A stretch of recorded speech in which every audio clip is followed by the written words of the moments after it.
Salam. Souriez la vie. Bonsoir à tous, merci de votre fidélité. Bienvenue dans votre émission de santé. Comme on ne parle que santé dans cette émission, vous partagerez l'idée selon laquelle la santé est transversale. Beaucoup de paramètres, disons, nombreux secteurs entrent en ligne de compte, notamment celui du ministère du Commerce, surtout dans sa filière Office national de contrôle de qualité. À l'orée du mois de Ramadan, nous recevons M. Daman Samba,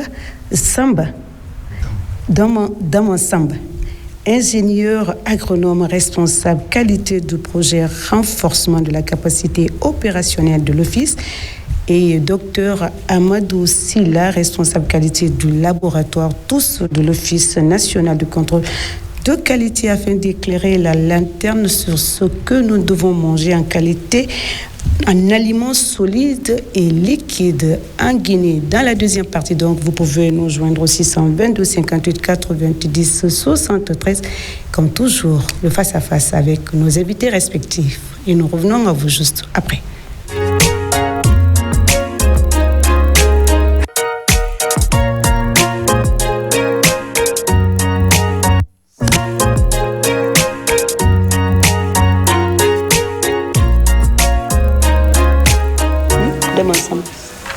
Retour en plateau, merci donc de votre fidélité. Je rappelle que nous avons sur ce plateau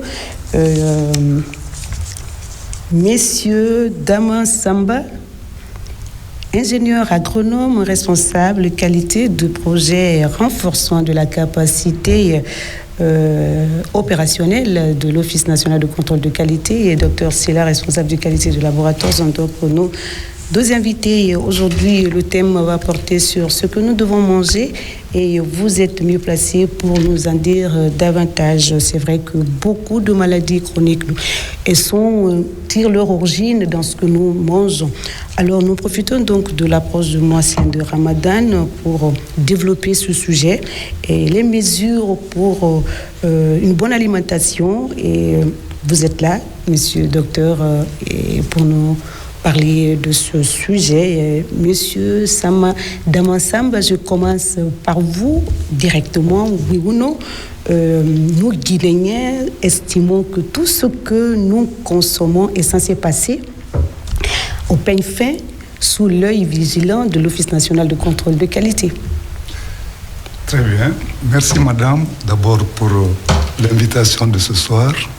C'est nous qui vous remercions. L'Office national de contrôle de qualité a pour mission régalienne le contrôle de l'application de la réglementation relative à la qualité des aliments sur toute l'étendue du territoire guinéen.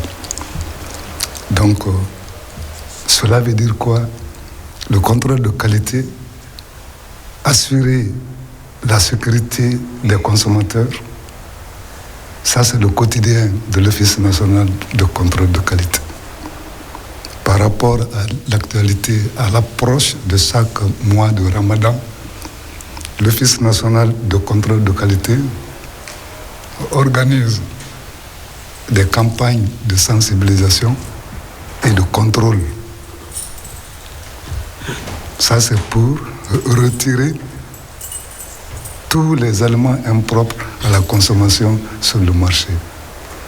Pour la question précise, si tout ce que nous consommons maintenant passe au triste fin, je vais vous dire non. D'accord. Et pourquoi non? Nous fournissons de l'effort, bien que c'est le quotidien. Ce que je m'en vais vous dire n'est pas propre seulement à la Guinée. Il y a des frontières officielles et des frontières non officielles. Donc, les frontières officielles, l'Office national de contrôle de qualité, tout comme tout autre service de contrôle, se trouve représenté. Alors là, les frontières, là, parmi ces frontières, il faut citer le port autonome de Conakry. D'accord. Il faut citer le port de Kamsar. Il faut citer l'aéroport parmi les frontières officielles. Il faut citer, par exemple, les frontières terrestres telles que le poste de Pamelap. Il faut aussi citer le poste terrestre de Kouré-Mali dans Sigiri. Il faut citer également Sambailo dans Koundara. Ça, entre autres, sans parler de la zone forestière. Donc là, l'Office national de contrôle de qualité se trouve bien représenté. Dans tous ces différents ports que vous venez de citer. Tous ces différents postes. Tous ces différents postes. Ça, c'est des frontières officielles. D'accord. Pourquoi j'ai dit non? D'accord. Il y a des frontières non officielles. D'accord, la plupart des débarcadères sont pourvus d'agents de contrôle. Mais il va sans dire qu'il y a des concessions qui se trouvent en bordure de mer qui servent de porte d'entrée des marchandises de façon frauduleuse. Donc, vouloir dire que tout ce que les Guinéens consomment passe au crispin de contrôle, non, ça sera une aberration. Une aberration. Alors, tout passe au peigne fin au niveau du laboratoire. En tout cas, le maximum de produits que nous consommons passe dans le laboratoire et Dr Silla est responsable de ce laboratoire. Est-ce que vous pouvez nous en dire un peu plus parallèlement à ce que Monsieur Damansamba vient de nous relater? Ok. Merci vraiment pour la question. Avec la permission de notre cher maître, Monsieur Damansamba, il a expliqué, c'est vrai que l'Office a une mission très claire. C'est le contrôle de l'application de la réglementation que je ne vais pas en venir. Mais en fait, le laboratoire, nous recevons des échantillons qui viennent dans les frontières dont M. Daman vient de citer, parce que les aliments transitent partout, que ce soit au port, à l'aéroport, les postes frontaliers. Mais la procédure, quand nous recevons, nous essayons de faire des analyses. Parce que quelle que soit la qualité d'un produit, il faut que les analyses montrent est-ce que c'est conforme aux exigences, est-ce que c'est conforme aux critères. Donc, quand nous recevons, nous analysons. Quand nous trouvons des non-conformités, l'échantillon est retiré et le client est appelé, histoire d'échanger avec lui pour l'amélioration continue de la qualité des produits. Parce que vous-même, vous venez de signaler dans votre intervention au départ que les maladies d'origine alimentaire sont très très nombreuses. Quand vous regardez la publication de l'ANSET, il est dit que 80% des maladies sont liées à l'alimentation. Ce qui fait que tous les pays du monde s'inscrivent dans la dynamique de la réduction de cette prévalence pour protéger au maximum la santé des consommateurs. Donc tous les aliments qui rentrent officiellement, qui passent au laboratoire et nous analysons quand nous trouvons que c'est conforme aux exigences et les livreurs. Voilà, docteur Silla, vous allez un peu quand même nous citer quelques aliments qui passent sous votre surveillance. Ok, ça c'est une très belle question, comme je dis. Les aliments, en fonction, il y a des catégories d'aliments. Il y a, par exemple, quand vous prenez le riz, tout ce qui est céréales, il y a le riz, la farine, il y a le sucre aussi qui passe, il y a les huiles, le lait, etc. Ça, c'est des catégories. Ça, c'est des catégories. Mais souvent, vous avez des catégories qui peuvent avoir aussi des marques. Beaucoup peuvent avoir le riz, il y en a qui peuvent dire j'ai telle marque. Mais nous, l'objectif, quand c'est les céréales, il y a un certain nombre de critères qu'il faut évaluer. Si c'est le riz, il y a là, surtout la teneur en humidité qu'il faut voir parce que quelle que soit la qualité du riz, si l'humidité attaque, il y a les levures de moisissures qui se développent. Quand les levures de moisissures se développent, ils sécrètent ce qu'on appelle de l'aflatoxine. Et c'est très très toxique pour le consommateur, c'est dangereux. Ce qui fait que les conditions de conservation, de transport peuvent influencer. Donc dès que nous analysons, on essaie de voir si c'est conforme, on autorise la rentrée. Donc voilà les catégories, c'est en fonction de tout. Il y a aussi, quand on prend des aliments liquides, en un mot, soit c'est des boissons, soit c'est de l'eau, soit c'est des huiles, etc. Mais tous aussi passent. Ceux qui passent au contrôle, il y a sur chaque échantillon à ses critères. Il y a des exigences qui sont de façon standard. Quand ça répond à ces critères, nous autorisons la consommation.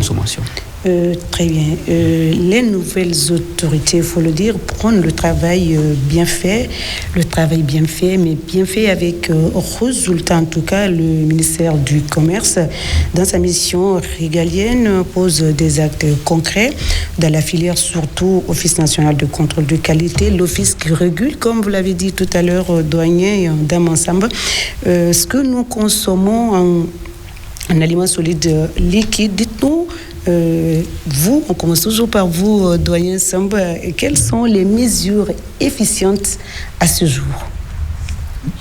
Les mesures vraiment qui portent des résultats aujourd'hui au niveau de l'office. On commence par vous, docteur. Oui. En fait, les mesures sont déjà prises. Vous regardez, M. Daman Samba, il gère déjà un projet qu'on appelle le cadre intégré renforcé, qui sont là aujourd'hui pour non seulement équiper le laboratoire en matériel et des consommables, mais aussi il y a la loi alimentaire qui décrit aujourd'hui tout ce qui doit se faire en matière de contrôle de qualité en République de Guinée. Il y a des tarifs de prestations qui sont déjà signés par deux ministres, le ministre du Commerce et le ministre du Budget, mais aussi il y a en termes de réforme, il y a le recrutement et le rajeunissement des techniciens, il y a le renforcement des capacités des techniciens du laboratoire, mais aussi les inspecteurs en tout ce qui concerne les normes et les procédures à suivre, parce que si on veut protéger la santé des consommateurs, il faut que nous soyons outillés. Mais parallèlement, il y a aussi le projet d'accompagnement des inspecteurs, surtout à la procédure d'inspection, et les outils. Donc il y a beaucoup de mesures qui sont sur place, qui est pilotée par la Direction générale de l'Office de contrôle de qualité. Nous sommes aussi en train d'accréditer le laboratoire à la norme ISO 17025 pour pouvoir être compétitif à l'échelle régionale, mais aussi être reconnu sur le plan international. Ça, c'est des mesures qui sont déjà prises à l'office pour pouvoir mettre la balle très haute, parce qu'il y a un problème. C'est la Guinée qui est vue. Et comme je dis bien, en tout lieu, l'État est le premier garant de la santé de sa population. Donc, il y a beaucoup de mesures qui sont là dans ce contexte, dans le sens. Vous avez parlé de le personnel outillé, l'équipement du laboratoire. Est-ce que ces paramètres sont valables seulement à Conakry ou ceux de l'intérieur? Monsieur Samba, est-ce que le laboratoire à l'intérieur des régions, les grandes préfectures sont équipées et sont dotées des équipements de pointe, comme le laboratoire de Matoto, par exemple? Ça, c'est une vision, c'est une prévision passée. Pourquoi? Et le transport, si les conditions de transport, voyant l'état de nos routes maintenant, prélever l'échantillon à Zérékouré, prélever à Sambaïlo pour les drainer sur le laboratoire, les conditions de transport et les moyens même de prélèvement peuvent effectivement affecter la qualité des produits. Tout à fait. Donc ce que vous venez de poser, ça c'est en perspective. D'accord. Maintenant, pour le moment, les laboratoires régionaux ne sont pas encore instaurés. Alors, lorsqu'on parle d'alimentation, bonne alimentation, sortie, en tout cas qualifiée, certifiée, et ceux de l'intérieur, comment est-ce qu'ils peuvent profiter de ces avantages lorsque nous savons que en général, les aliments périmés sont en général transportés à l'intérieur du pays? Comment vous gérez ces situations pour permettre à nos parents, en tout cas à ceux de l'intérieur, de profiter de ces avantages, avoir une alimentation, mais sous contrôle de l'Office national de contrôle de qualité? C'est une très belle question. Vous n'avez pas sans savoir qu'aujourd'hui, la donne a changé. Il y a beaucoup qui ont compris la notion de qualité parce que tout le monde y gagne. Parce que si tu envoies tes produits qui ne répondent pas aux exigences, c'est toi qui perds. Parce que dans tous les pays du monde, comme j'ai signalé, il y a un contrôle qui est renforcé. Mais il faut retenir que quand nous mangeons l'aliment, il est défini selon la FAO qu'un aliment, c'est quoi? C'est toute substance qui est d'origine animale ou végétale. Une fois que nous consommons, ça nous donne d'abord de l'énergie. Quand ça donne, ça doit compenser les pertes et assurer aussi le maintien, la croissance, le développement des tissus, mais aussi satisfaire les besoins nutritionnels et énergétiques. Mais quand ça ne satisfait pas, cela veut dire qu'il y a un risque pour la consommation. Mais aussi, quand vous regardez un aliment, si les micro-organismes affectent, c'est dangereux pour la consommation parce qu'on a signalé les maladies d'origine alimentaire, soit c'est d'origine chimique, soit c'est d'origine microbienne. Donc, raison pour laquelle tout le monde va dans ce sens. Il faut retenir que un produit périmé ne rentre pas dans un pays parce que les gens couvrent leur marque. Personne ne veut que son produit soit saboté. Mais il se peut que le produit peut rentrer dans un magasin qui ne répond pas aux exigences, où aussi il y a des conditions sociopolitiques, le magasin est fermé et que la date de production peut être proche. Ça peut être là. Mais aussi, ceux qui investissent ne veulent pas perdre, ce qui fait que d'autres vont passer par des stratégies histoire d'écouler ça à l'intérieur du pays ou aller voir ailleurs. Mais aujourd'hui, l'Office, on a un corps d'inspecteurs qui passe de façon inopinée dans les boutiques, des magasins, des marchés hebdomadaires, afin de cerner cette thématique, sensibiliser les gens. Et on a vu beaucoup de gens aujourd'hui, eux-mêmes reconnaissent quand ils ont des produits qui ne se répondent pas, ils appellent le service de contrôle de qualité parce qu'on est représenté dans les 33 préfectures, les 5 communes de Conakry et post-frontalier. Les gens ont commencé à comprendre. Mais on a passé par beaucoup plus de temps de sensibilisation, même à travers votre émission. Il y a beaucoup de gens qui se rendent compte de l'efficacité aujourd'hui, de ce que ça peut apporter à la population. Donc, c'est vrai que c'est difficile, on ne peut pas gérer tout, mais on est en train de passer à la réglementation, à la sensibilisation, mais à la fin, pourquoi pas la répression, mais pour l'instant, il faut aller dans la phase de la sensibilisation. Alors, date de péremption proche, là, le ramadan également est proche. Quelles sont les dispositions que vous mettiez en place très rapidement pour sortir ces produits sur le marché, Monsieur Damansamba? Ce que j'avais dit au départ, bien que c'est une mission régalienne, le contrôle, mais à l'approche de chaque mois aussi, l'Office national de contrôle de qualité essaie d'organiser... Renforce la dynamique. Essaie d'organiser une campagne de sensibilisation et de contrôle. Quand nous prenons le volet sensibilisation, il s'agit, n'est-ce pas, de parler des bonnes pratiques de conservation des aliments, d'hygiène corporelle. Dans quel contexte cette campagne se déroule? Dans quel contexte cette campagne de sensibilisation se déroule dans les radios, les canaux de communication? C'est dans le contexte de retirer les produits non conformes sur le marché. D'accord. Mais bien avant ça, avant qu'on ne parle, n'est-ce pas, de répression, nous avons consigne formelle du département du commerce de procéder à la conscientisation, à la sensibilisation. Faire appel à la conscience, les apprendre, les vendeurs, les vendeuses et les consommateurs doivent être initiés aux bonnes pratiques de conservation des aliments. Et l'hygiène corporelle, vestimentaire et surtout l'hygiène comportementale. D'accord. Maintenant, à passer ce volet, il y a des commerçants véreux qui profitent de l'approche de ce mois pour injecter des produits. Tout ce qui reste longtemps dans le stock. Tout ce qui reste. D'accord, il y a des marchés promotionnels dans tous les pays, mais nous ne voulons pas que notre marché soit le dépotoir des produits non conformes. C'est pourquoi le département exige à ce que le service national de contrôle de qualité, à l'approche de chaque ramadan, procède à une campagne de sensibilisation et de contrôle en vue de retirer sur le marché tous les produits non conformes. Très bien. Docteur, revenir un peu sur le contexte. Est-ce qu'il y a des canaux de communication que vous allez utiliser ou vous passez, vous invitez les gros commerçants, les grossistes plutôt, ou c'est sur le marché, ou je ne sais pas, dites-nous comment vous... Oui, il y a plusieurs Quelle stratégies. est la démarche à suivre? Oui, il y a plusieurs stratégies que nous avons mises en place par rapport à ça, parce que ça s'inscrit dans ce qu'on appelle dans une mesure préventive. Donc, on fait d'abord non seulement la sensibilisation à travers les médias, mais aussi nous avons un site internet où nous envoyons toutes les informations. Est-ce que le site... Oui, le site, il est accessible à tous, aux grossistes? Oui, actuellement, on est en train d'ajouter même les gros groupes grossistes au groupe. On a créé des groupes WhatsApp et ainsi de suite pour pouvoir partager l'information parce que beaucoup ont accès à leur téléphone aujourd'hui. Mais cette plateforme est valable pour ceux ou les intellectuels. Oui, c'est valable pour les intellectuels, mais également, on passe, comme je vous ai dit, partout on est représenté dans les 33 préfectures, vous allez voir. La préfecture, il y a une équipe qui va sortir sensibiliser les gens, même dans les langues de chez nous. Il y a des radios rurales, les radios communautaires qui passent, mais aussi la radio, la télévision. Nous avons mis un mécanisme. Souvent aussi, on sort nous-mêmes. On sort, on part dans les marchés, venir vers la population, les expliquer les bonnes pratiques d'hygiène dont M. Daman a signalé, les bonnes pratiques de conservation, etc. Parce que l'aliment, nous en avons besoin, mais les micro-organismes aussi en ont besoin. Donc, si vous mettez le riz, même si c'est à la maison que vous préparez, vous ne couvrez pas, il y a un risque que les microbes viennent, il y a un risque que ça s'altère. Donc, la bonne femme peut ne pas connaître ça.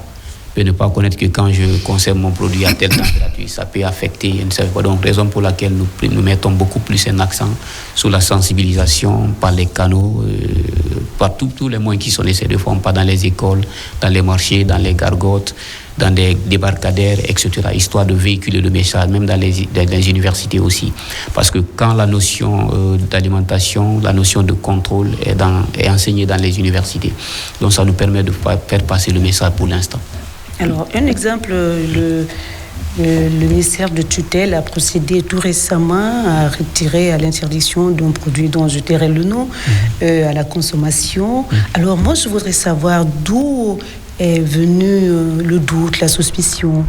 Au fait, c'est pas une suspicion, ça fait partie des missions de l'Office national contre le qualité. Souvent, nous partons de façon inopinée dans les industries, dans des fabriques, etc. Donc, quand nous effectuons des missions, c'est suivi toujours d'un prélèvement d'échantillons pour des fins d'analyse. Donc, ce qui fait que, spécifiquement pour ce cas de figure, nous avons fait des analyses, on a trouvé une non-conformité en un certain nombre de paramètres. Et dans ce cas de figure, l'État prend directement ces mesures, donc, qui est la protection de la santé des consommateurs. Ok. Il y a eu un communiqué quand même par rapport à ce produit. Qu'est-ce qui s'est réellement passé? Pourquoi vous ne feriez pas la même chose pour les autres produits? Oui, ça se fait dans la même chose. Si vous avez remarqué, ça se fait même avec Madame la ministre du Commerce, de l'Industrie et des PME. On a fait une mission dans toutes les usines qui sont dans Grand Conakry, histoire d'aller voir la réalité. Parce que je vous ai dit qu'à chaque étape de la chaîne de transformation, il y a un risque d'altération. Quelqu'un peut quitter dans les toilettes, il vient, il n'a pas lavé la main. Il touche l'aliment, il y a des micro-organismes qui vivent et une bactérie peut se multiplier 2 fois chaque 20 minutes. Vous voyez ce que ça fait. Donc, raison pour laquelle on vient souvent, la sensibilisation est là et nous prélevons des échantillons. Donc, ce cas spécifique, on a trouvé quelques anomalies dans un certain nombre de paramètres et ils étaient informés, mais actuellement, ils sont en train de corriger ces imperfections histoire de relancer. Mais dès qu'on trouve un problème, l'État est le premier garant de la santé de sa population. Donc, automatiquement, il faut retirer le produit d'abord, mettre en quarantaine, histoire de corriger, parce que c'est la population qui compte d'abord, c'est pas le produit. Est-ce que vous pensez faire la même chose pour nombreux produits? Oui, personne n'échappera à la règle. On a déjà la loi alimentaire est stricte là-dessus. Monsieur Samba, Monsieur Daman Samba. Monsieur Daman Samba. Alors, vous avez dit qu'il y a des frontières officielles, non officielles. Le contrôle aussi n'est pas effectif à tous les niveaux, surtout au niveau des marchands ambulants à l'intérieur du pays. Alors, dites-nous comment vous arrivez quand même à aider la population guinéenne de l'intérieur et pour une consommation d'aliments sains sortis de l'office? Très bien, madame. Comme je l'avais dit, le secteur informel, ça, c'est un secteur difficile à cerner quand vous parlez de commerçants ambulants. Oui. Mais le produit vient de quelque part quand même. Le produit, suivez-moi. Et voilà ce qui se passe, ce que nous faisons. D'abord, je vais commencer par vous dire qu'il y a un manque criard de personnel compétent, sinon même personnel, au niveau de l'Office national de contrôle de qualité.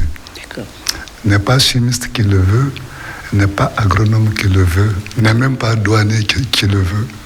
Donc le départ massif des travailleurs à la retraite, pour le cas précis de l'Office national de contrôle de qualité, a créé un vide. D'accord. Il faut combler, hein? Il faut combler ce vide. Il faut combler et combler comment? Rapidement, d'ailleurs. Combler comment? D'accord. Nous vous écoutons. À l'intérieur du pays, comme vous avez si bien dit, ces commerçants ambulants sont difficiles à cerner, même s'il n'y a pas de manque de personnel. Pourquoi? Pour ce cas précis, quand nous constatons, nous traçons le produit jusqu'à l'origine. Maintenant, à l'origine, quand nous découvrons, nous faisons le constat, nous consignons le produit, nous mettons en demeure le grossiste de rembourser, de faire revenir tous les produits dans les mains de ces ambulants. Et l'Office national de contrôle de qualité met ce grossiste en demeure de rembourser ses détaillants. Après cela, la procédure qui suit, c'est d'établir une notification de saisie conservatoire sur le produit en question jusqu'à décision à intervenir. Parce que là, la décision incombe la direction de l'Office national de contrôle de qualité, il y a aussi des procédures à suivre. Pour orienter un produit non conforme, nous ne le faisons pas. Il faut que le laboratoire se prononce, que ça soit la consommation animale, que ça soit, n'est-ce pas, un reconditionnement, que ça soit destiné à la destruction. Il y a toujours des prélèvements d'échantillons pour que le laboratoire se prononce. Il revient au laboratoire de se prononcer sur la qualité. C'est au vu de ça que le produit soit orienté pour une destination déterminée. Donc nous procédons à la traçabilité du lot jusqu'à l'origine, nous consignons et nous demandons à ce que ces détaillants-là, ces commerçants ambulants soient remboursés. C'est le système. Il n'est pas chimiste qui le veut, il n'est pas agronome qui le veut. Alors, doyen, Daman, docteur, normalement cette question, on aurait dû la poser au directeur général pour nous dire les mesures à prendre pour combler ce vide, la formation des jeunes, en tout cas motiver, inviter les jeunes chimistes agronomes à une orientation. Non, au fait, toujours par rapport à cette question, au sein de l'Office national de contrôle de qualité, il y a la direction déjà a mis en place une stratégie où nous recevons des étudiants qui sortent des universités, ils sont formés parce que nous sommes un EPA. On peut prendre les gens comme des contractuels, histoire de les mettre en place, parce que c'est l'État qui recrute. L'Office n'est pas un service privé. Donc il faut que l'État organise des tests de recrutement où on peut envoyer. Sinon, on a formé beaucoup de personnes qui sont avec nous chaque fois. Il y a des universités qui nous envoient des étudiants en situation de ils sont formés, adaptés à la situation. Mais par rapport au secteur informel que M. Daman a signalé, c'est vraiment une réalité parce que c'est un secteur qui offre des aliments et des boissons qui sont prêts à consommer, mais ils sont vendus soit dans la rue ou dans certains endroits publics similaires. Ça, c'est d'après la FAO. Mais il y a toujours ce qu'on appelle le risque. Le risque, pour nous, c'est la probabilité de la survenue d'un danger. Et en matière de contrôle de qualité, les dangers sont de 3 groupes. Il y a des dangers chimiques, des dangers biologiques, mais les dangers physiques. Même si c'est des morceaux de chevelure qu'on retrouve dans un aliment, il est considéré comme un danger. Donc, ce qui fait qu'il faut beaucoup plus sensibiliser ce groupe pour qu'ils comprennent quelle est la démarche à suivre. Une vendeuse d'akeke ou poisson qui ne connaît pas, peut-être quand elle pense que quand elle touche l'argent avec la main, mais aussi elle mesure avec la main, il y a toujours un risque. Même ceux qui vendent, docteur, c'est là même ceux qui vendent les pains. Oui, exactement. On touche l'argent d'un côté et puis on touche en même temps les pains et on ne peut plus laver. Exactement, c'est la réalité. Est-ce que vous veillez à ces choses-là? Oui, il y a même un projet on a un groupe d'experts qui sont venus par rapport à ça pour qu'on puisse doter ces personnels qui manipulent le pain avec des box où ils peuvent les couvrir. Et sans oublier aussi nos frères et sœurs qui vendent dans les marchés. Exactement. Voilà, si vous avez remarqué, les brochettes ne sont pas protégées. Exactement. Les beignets également. Exactement, ça existe partout. C'est une réalité dans tous les pays du monde. Mais ce qui fait qu'en Guinée, nous parlons Guinée, nous voulons sortir. En Guinée, si vous regardez, en Guinée, on a pris beaucoup plus de mesures. Si vous remarquez, actuellement, beaucoup ont commencé à faire une prise de conscience. Parce que, imaginez quand tu tombes malade, on te dit que tu souffres de telle maladie et que tu ne fais que te soigner.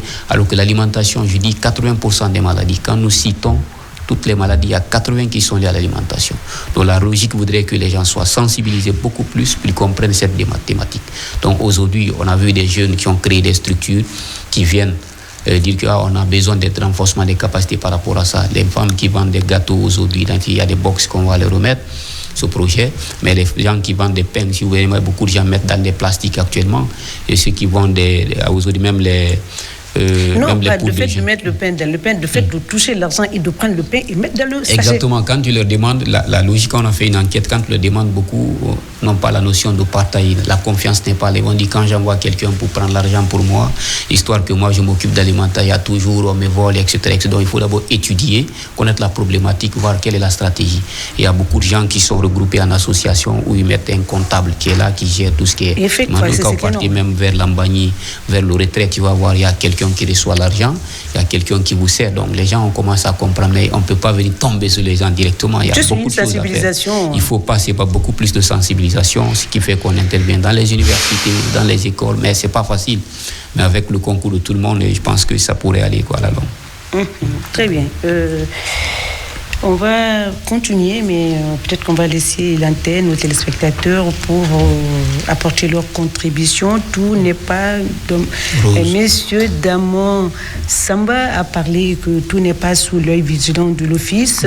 Alors, qu'est-ce qu'il faut pour que cela soit effectif, pour que tout doit passer sous l'œil vigilant de l'Office, de doyen Damon Samba? Tenter que tout passe. Tenter que tout passe. Ah oui. Vous savez, vous savez, dans un pays, le problème de sécurité, le problème de protection du public consommateur en matière d'alimentation, un problème de conscience. Le service... On va accélérer pour répondre rapidement à les questions. D'accord, là, si je parle par exemple, l'apport de la population pour sa propre sécurité alimentaire est très nécessaire. Quand j'ai parlé des concessions qui se trouvent au bord de la mer, il faut les cibler. Il faut découvrir. Quand la population fait de l'apport, cela est possible. Parce que c'est des choses qui se font nuitamment. Et c'est des postes, des postes à l'informel qui ne sont pas ciblés.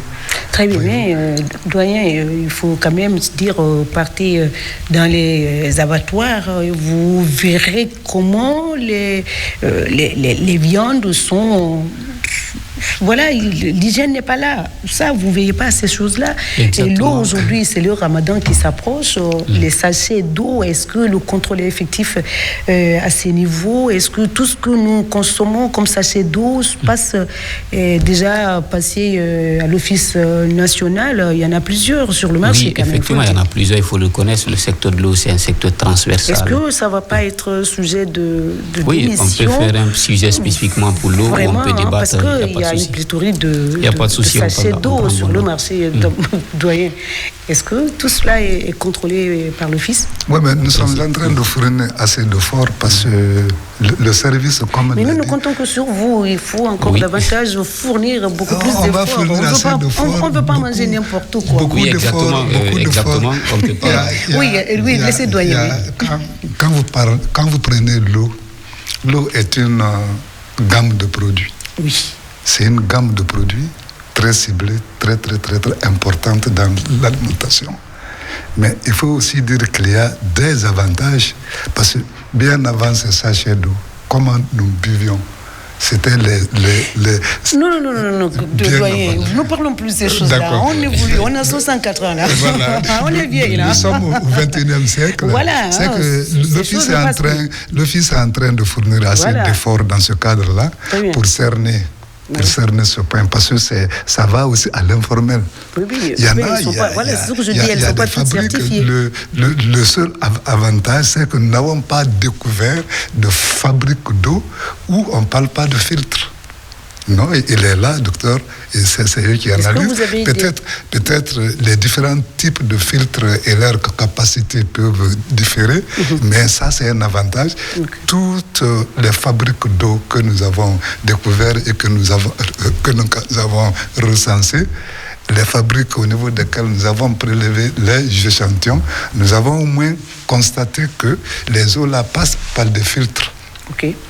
Ça, c'est un avantage. Maintenant, c'est une campagne qui a été lancée. Tous les postes, toutes les préfectures, tous les postes de contrôle, les cellules préfectorales nous envoient des rapports dans lesquels les fabricants de ces eaux-là sont cités. Donc, on a une statistique à peu près. Okay. Donc, vous avez envie de rajouter quelque chose? On va laisser les téléspectateurs. Les difficultés, il faudra quand même en parler. Par rapport à l'eau, comme spécifiquement M. Daman vient de signaler, parce que la qualité de l'eau dépend généralement de la nature du terrain traversé. Si le terrain est acide, forcément vous allez vous retrouver une eau qui est déjà acide. Mais aussi ça dépend aussi du système de traitement qui est à l'intérieur et le respect des bonnes pratiques d'hygiène. L'eau, c'est la vie, on en a besoin, les micro-organismes en ont besoin. Mais souvent l'eau, c'est quand il y a l'hygiène manque, il y a des microbes qui se développent, mais le traitement est facile. Et souvent quand on rencontre ce cas de figure, il y a une équipe de laboratoire, pour plus les inspecteurs qui partent dans ces unités, faire la désinfection, tout le système, et ça passe. Est-ce que vous avez quand même les eaux que nous consommons, ils sont tous répertoriés chez vous? Non, pas toutes. C'est ce que M. Damon, il y a certains qui échappent au contrôle, il faut le reconnaître, parce que les gens, ils ne viennent que... Par manque de personnel ou quoi? Non, pas par manque de personnel. Pas par manque de personnel, je vous explique. Vous savez, oui, pas par manque de personnel. Les gens, quand ils veulent s'investir, pour avoir les papiers, ils courent, ils viennent vers les structures. Okay. Donc, on sait que pour faire l'eau, il faut d'abord avoir un forage. Il faut que le forage soit certifié, donc ils viennent voir l'office. Quand c'est propice, mais ensuite quand ils mettent dans les sachets, il faut venir voir l'office pour qu'on donne un papier qui atteste la qualité, aussi envoyé au ministère de la Direction nationale du commerce pour la mise sur le marché. Okay. Mais souvent les gens, quand ils mettent sur le marché, ils pensent que tout est fini, ils peuvent maintenant disparaître, et même les inspecteurs sortent de façon inopinée. Donc tout, il faut reconnaître que certains échappent au compte, mais dès qu'on prend les gens, ils se remettent directement en alors, cause. Quand on parle de ceux qui échappent au contrôle, les contrevenants, rapidement, les mesures... Oui, la loi alimentaire est stricte. On ne peut pas mettre un produit sur le marché qui ne répond pas à un certain nombre de critères. Alors, donc, quand ils sont soumis à quoi? Une punition? Il y a une pénalité automatiquement. Dès qu'on voit l'usine, d'abord, on essaie de fermer l'unité de production en question. Le partenaire, le lot qu'il a déjà produit est directement récupéré et retiré sur le circuit, détruit automatiquement. Il y a des pénalités. Les textes sont déjà clairs là-dessus. Quoi. Ça ne se négocie pas? Ça ne se négocie pas. Sans négociation. Les difficultés, rapidement, je crois que le numéro affiché, le 622 58 90 73, la deuxième partie, vous pouvez donc nous appeler pour poser des questions à nos invités respectifs. Donc, Monsieur Daman Samba. Oui. Alors, les difficultés auxquelles l'office est confronté rapidement. Les difficultés auxquelles vous êtes confrontés. Il n'y a pas de problème à l'office? Si, pourtant. Alors, citez-nous quelques... Quand nous parlons, par exemple, du contrôle de l'eau, la prolifération atteint un certain niveau. Il y en a même qui s'enferment dans leur maison pour faire de l'eau. S'enfermer pour faire de l'eau. Donc, pour avoir accès à ces sites, voyez-vous, c'est un peu difficile. Très difficile. C'est très... Parce que quand on dit de façon publique que toutes les eaux passent par l'office, nous sommes en train de fournir assez d'efforts par la sensibilisation, par la communication, pour que les gens comprennent. Et là, cette sensibilisation a porté fruit parce que nous recevons des échantillons déposés volontairement. Et bien sûr, parce qu'ils ont compris qu'il faut que la qualité soit certifiée par l'Office national de contrôle de qualité pour leur permettre de mettre leurs produits sur le marché. Très bien. Rapidement, docteur Sylla. Oui, c'est vrai qu'on a quelques difficultés, il faut le reconnaître, parce qu'on est toujours dans le cadre de renforcement des capacités de l'Office de contrôle de qualité. On a reçu des équipements de dernière génération par rapport au projet, mais pour être formé, il faut envoyer des experts et ça demande des moyens, il faut l'implication de l'État ou des partenaires. Donc nous avons ces difficultés, ça c'est vrai, mais aussi nous avons besoin aussi des outils, de la logistique, par exemple, pour prendre un échantillon à zéro coût jusque-là. Il faut que nos agents qui sont sur le terrain soient outillés, soit en moto ou en pick-up pour pouvoir acheminer cela. Donc il y a quelques difficultés d'ordre technique qui peut être gérées, mais aussi le laboratoire, les consommables, des fois le projet nous appuie. Mais à un moment donné, et que le projet va partir, c'est l'État qui est là, donc il y a des mécanismes qui sont là. Avant que le projet ne parte, est-ce que vous avez, les dispositions sont en train de... Oui, déjà, avant que le projet ne parte, on a déjà mis des stratégies par rapport à notre maigre moyen qu'on a sur place pour pouvoir... Il faut le voir parce que les maigres moyens, histoire de pallier cela. Est-ce qu'on doit parler de maigre moyens?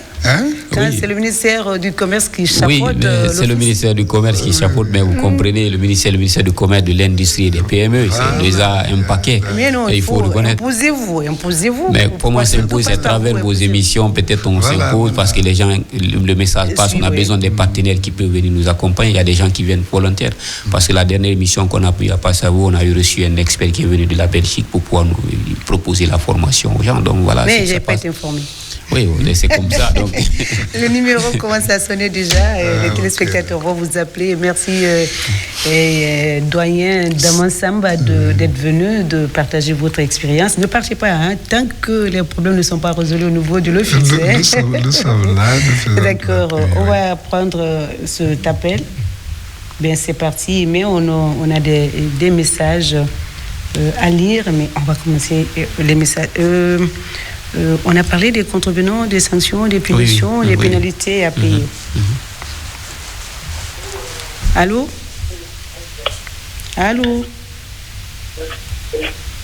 Allô? Allô. Oui, bonsoir, messieurs. Vous allez bien? Très bien. Votre nom, vous nous appelez d'où? Ouais, c'est Nimaga Ibrahima. Je vous appelle depuis Bokeh. Merci d'avoir appelé. Vous avez une question pour nos invités?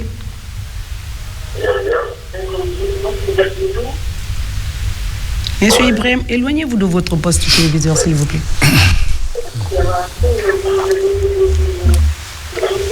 Oui. Oui, nous vous écoutons. Bon, c'est par rapport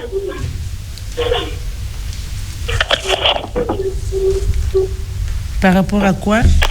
et par rapport à la question du contrôle qualité, là. Et là, c'est à cause du problème sur le marché. Aujourd'hui, nous voyons des produits par rapport aux jus, si vous voulez, des jus de fruits, si vous voulez. Et là, ça cause beaucoup de problèmes par rapport à la date de fabrication. Moi,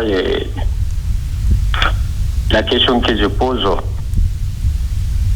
je me dis, est-ce que cette équipe du contrôle de qualité mise en place par le ministère du Commerce, est-ce que cette équipe parvient aujourd'hui à jouer justement son rôle sur le marché?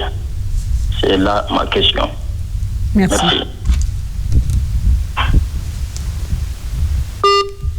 Ok, par rapport à sa question, il a commencé par la datation. Déjà, ce n'est pas l'office qui met les dates de production sur les produits, mais nous veillons, ça fait partie des mentions légales. Un produit qui doit être sur le marché doit avoir une date de production et une date d'expiration. Ça, les textes sont déjà clairs là-dessus. Mais quand nous rencontrons ce cas de figure, il n'y a pas d'analyse à faire. Le produit doit être automatiquement retiré sur le circuit et être détruit automatiquement. Donc, ce qui fait que s'il est à Bokeh, il doit savoir dans la préfecture, il y a des représentants de l'office national contrôle de qualité, il y a M. Fox qui est là-bas. Et il a une équipe, il travaille en commun accord avec les administrations du marché, avec la gendarmerie, aussi la police. C'est une équipe de la préfecture. Donc, ils font des sensibilisations. Mais aussi, quand on trouve ce cas de figure, ça fait longtemps même on ne trouve pas ce cas de figure, on trouve des produits où la date d'expiration est déjà... Moi, j'ai une question à vous poser aussi. Okay. Est-ce que l'Office a besoin de l'appui de la législation pour renforcer ses prérogatives, par exemple? Déjà, oui, la législation, c'est ce que vous dites, ça, on a fait déjà des textes, il y a beaucoup de textes qui ont passé déjà la loi alimentaire, il y a des attributions de l'office que le président a déjà promulgué tout dernièrement, ça c'est un atout pour nous. On a les outils que j'avais signalés, les tarifs de prestations, etc. Bon, on a besoin beaucoup plus de la réglementation des secteurs. Il faut qu'on sache qu'on ne peut pas être commerçant parce qu'on veut l'être, on ne peut pas être industriel parce qu'on veut l'être, il y a des procédures à suivre. Donc l'office a besoin, l'office a besoin de renforcement en termes de textes réglementaires pour l'investissement dans le pays. Ok. Bon, est-ce qu'on va prendre les appels? Allô? Allô? Allô? Oui. Bonsoir, monsieur. Vous allez bien, madame? Très bien. Votre nom, vous nous appelez d'où? Éloignez-vous de votre poste de télévision, s'il vous plaît.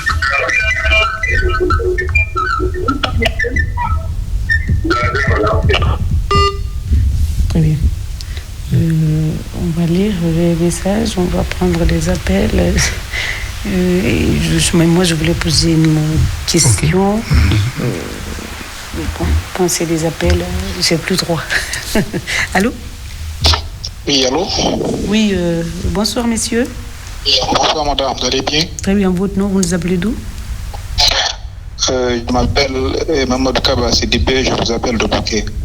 Monsieur Sidibé, nous vous écoutons, mon frère. Voilà, excusez-moi, je voudrais poser une question. Allez-y.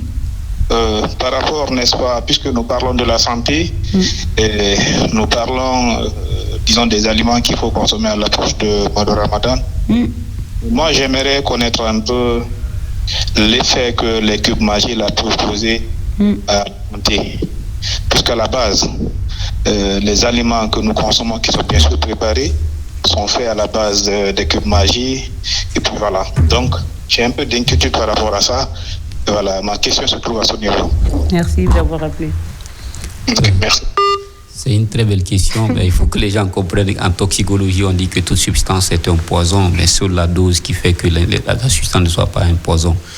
Les cubes magie, il y a beaucoup de gens qui spéculent là-dessus. Est-ce que tu vois? Parce qu'ils sont faits à base de protéines, mais aussi de sel. Mais c'est leur usage qui n'est pas approprié. En principe, quand vous utilisez des cubes magie ou des bouillons de façon générale, voilà, des bouillons, je préfère des bouillons. Il faut reconnaître que c'est 2 bouillons pour un plat de 6 personnes et de ne pas mettre de sel. Mettre beaucoup plus de légumes parce que les légumes contiennent le sel de potassium et les bouillons contiennent le sel de sodium. Donc dans un milieu aqueux, ça se neutralise. Mais imaginez, vous mettez le sel, vous mettez aussi les bouillons. Le milieu devient beaucoup plus salé et on sait que c'est le sel qui est à la base de l'hypertension artérielle. Donc voilà les études qui tournent autour de ça, raison pour laquelle les gens... Alors, si je comprends bien, docteur Silla, vous invitez à la consommation modérée. Je dis bien 2 bouillons pour un plat de 6 personnes par exemple, mettre beaucoup plus de légumes. Pourquoi? Parce que les légumes contiennent le sel de potassium. C'est un spécialiste qui recommande. Voilà, les bouillons contiennent...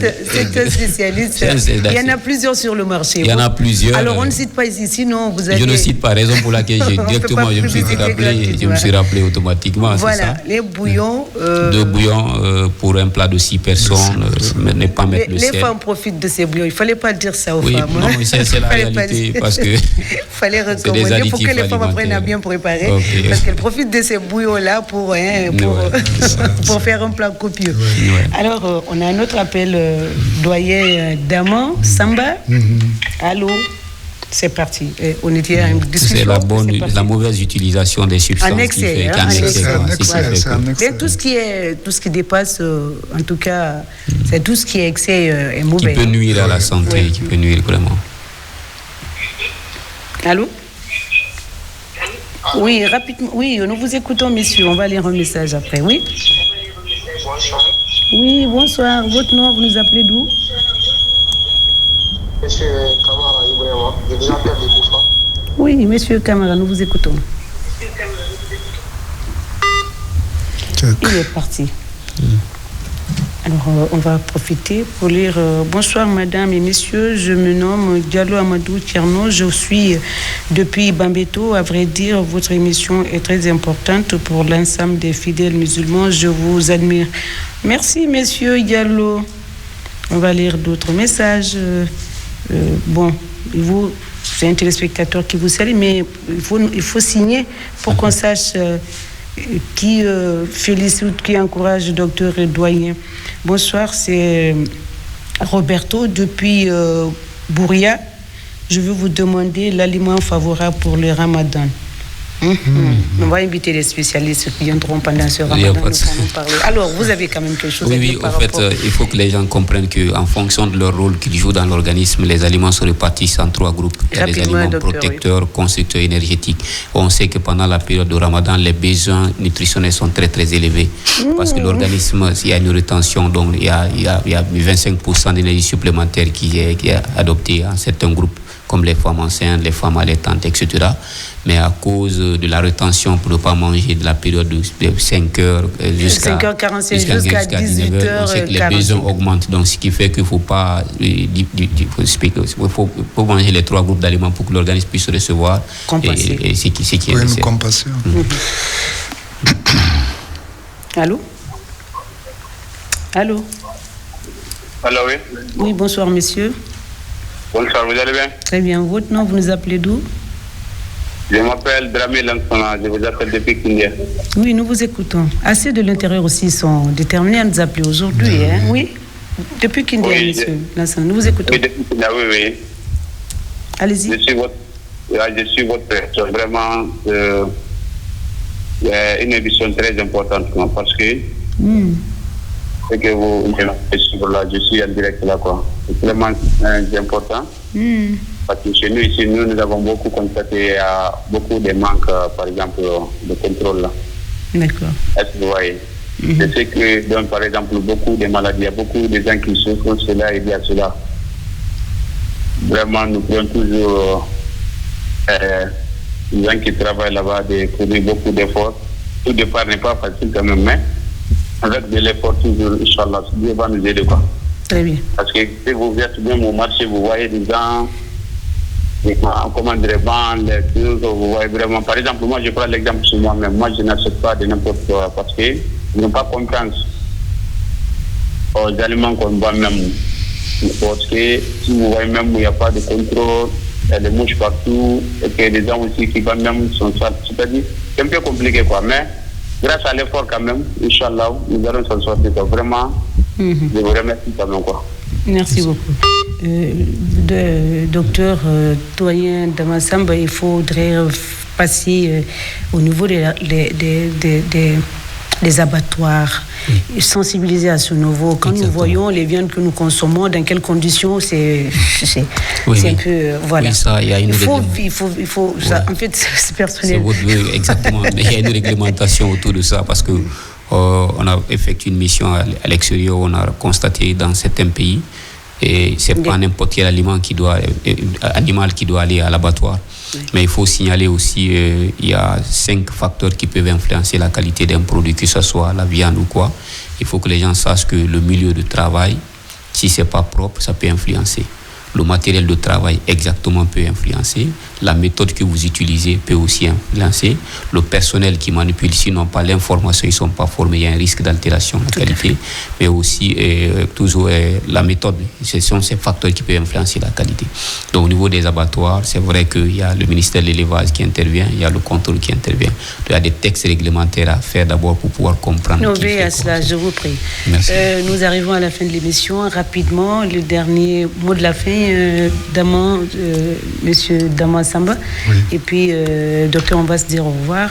Et puis c'est le mois de la femme. Profitez pour féliciter, encourager les femmes. Oui, effectivement. Et nous, les invités, nous sommes saisis par un sentiment de satisfaction. Merci. Le fait de donner l'occasion à l'Office national de contrôle de qualité à travers le ministère du Commerce de venir exposer des problèmes essentiels concernant la sécurité alimentaire en Guinée.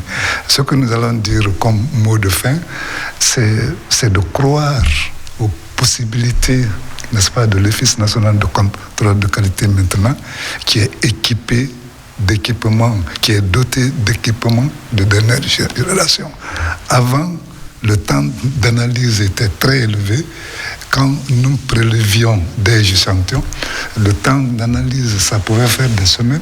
Maintenant, grâce à ces équipements, l'opérateur n'attend plus son certificat d'analyse pour longtemps. Ce qu'il pouvait attendre pendant 4 jours, 5 jours, voire semaines, au bout de 2 heures de temps, grâce à nos équipements, tout est prêt et il n'y a plus de confusion à ce niveau. Très bien. À vous. Oui. Vous avez quelque chose à rajouter avant? Non, c'est de dire, n'est-ce pas, aux opérateurs économiques de croire en l'Office national de contrôle de qualité. Nous sommes des partenaires et notre mission régalienne, c'est de procéder, n'est-ce pas, à la protection du public consommateur. Rapidement, on n'a plus de temps. Mon message s'adresse à vous parce que vraiment, votre émission, vous êtes très, très efficace. Vous méritez. Mais il faudrait que le directeur général soit parmi nous un jour. Oui, ses occupations. On vous félicite beaucoup parce que, étant une femme, c'est le mois de la femme. On vous souhaite déjà de bonnes fêtes. Merci beaucoup. Et ce que vous faites déjà, c'est quelque chose de très salutaire parce que vous touchez du doigt la réalité. C'est pas n'importe quelle émission que nous, des fois, on accepte de venir parce que d'autres ne comprennent pas la thématique et vous posez le problème, histoire de diagnostiquer, apporter la solution. Donc, on vous encourage, on vous félicite et nous sommes ouverts on vous invite aussi à venir voir non seulement le laboratoire, histoire de voir la réalité et comprendre aussi la thématique. On est pris par le temps. Le docteur vient de me féliciter pour célébrer le mois de la femme. Moi aussi, je profite pour féliciter et encourager toutes les femmes du monde d'Afrique, de la Guinée. Bonne fête à toutes ces braves dames qui ont fait montre de compétences, de détermination dans leur secteur de prédilection. Bonne fête des femmes aux femmes de la RTG 1 et RTG 2. Merci également. Bonne fête également à toutes les femmes malades, femmes rurales, femmes entrepreneurs, femmes alitées, femmes à mobilité réduite, à toutes les femmes sans exception. C'est votre mois célébré là. Et moi, je vous retrouve la semaine prochaine pour parler peut-être un organe précieux, notamment le cœur, avec des spécialistes pour vous servir. C'est ça notre mission. On vous retrouve donc la semaine prochaine. Merci à l'équipe technique qui m'accompagne tous les dimanches pour la production de cette émission. D'ici là, prenez soin de vous.